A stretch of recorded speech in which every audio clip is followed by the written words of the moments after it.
Nigeria, a nation blessed with vibrant energy, youth, and potential.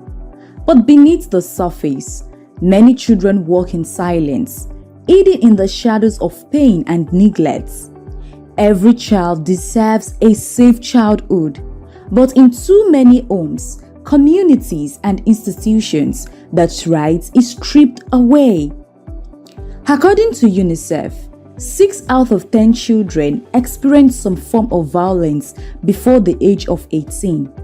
These violations include sexual abuse, physical assault, neglect, forced labor, and harmful traditional practices. The data reveals a painful truth.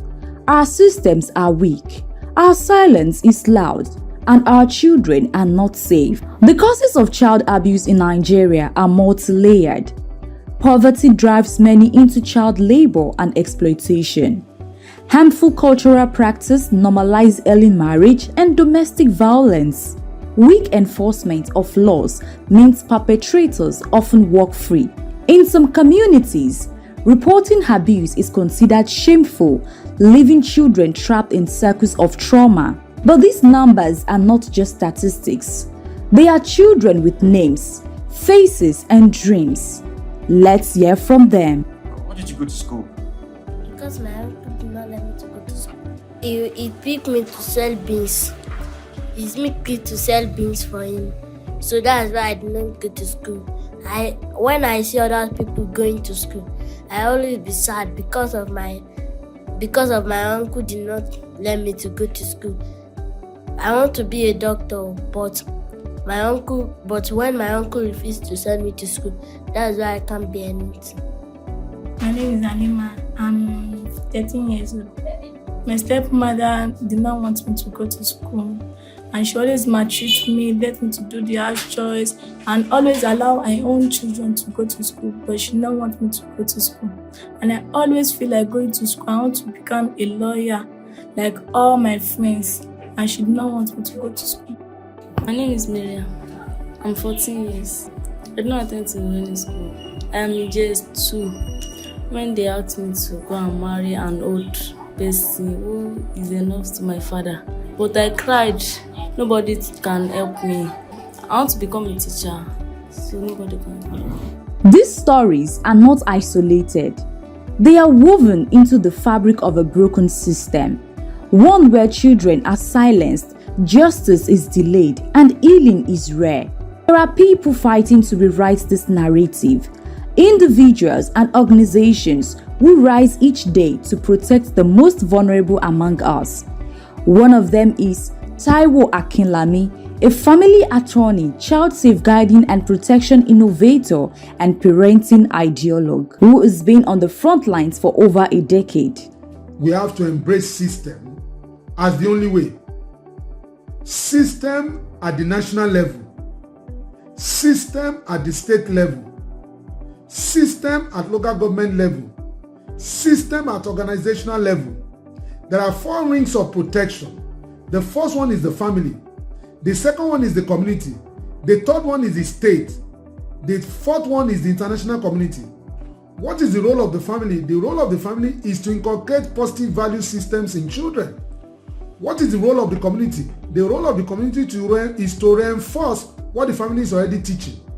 What is the role of government? Government is supposed to promulgate policies and ensure the enforcement of the policies.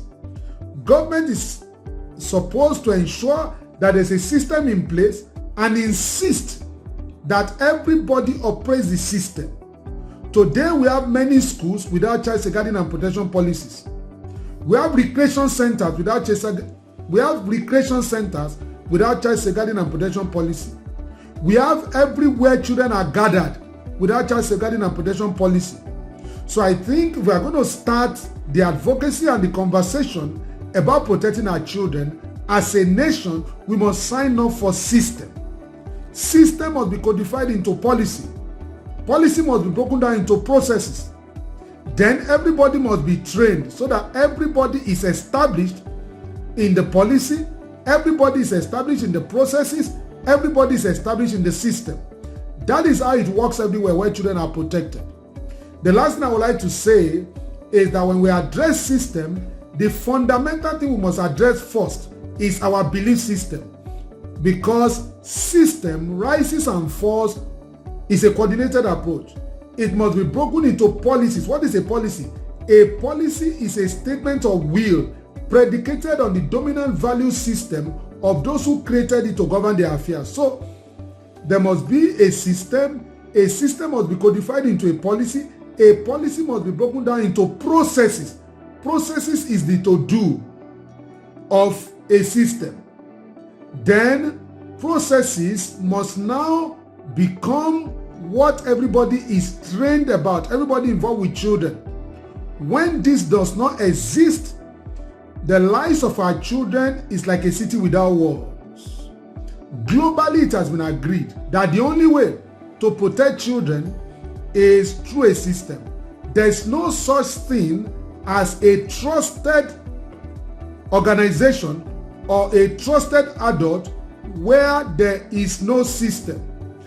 An organization is only trusted, an adult is only trusted when such trust is anchored on a system that envisages what can go wrong, envisages the threat to children, and make adequate preparation to mitigate the threat,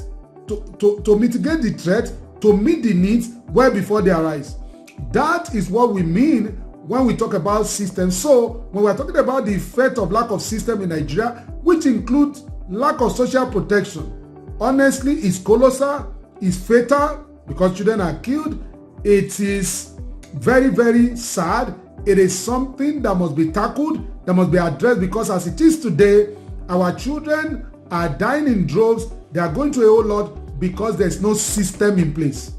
Shadows and Shelter is not just a title. It's a call to action. For every child lost in the shadows, there must be someone willing to offer shelter. It could be you. Nigeria's future depends not only on the resources in its soil, on the lives of its children. They deserve a life free from violence, filled with love, learning, and protection. From community to courtroom, from classroom to government chambers, the time to act is now. Speak up, stand up, protect a child today, and you protect tomorrow.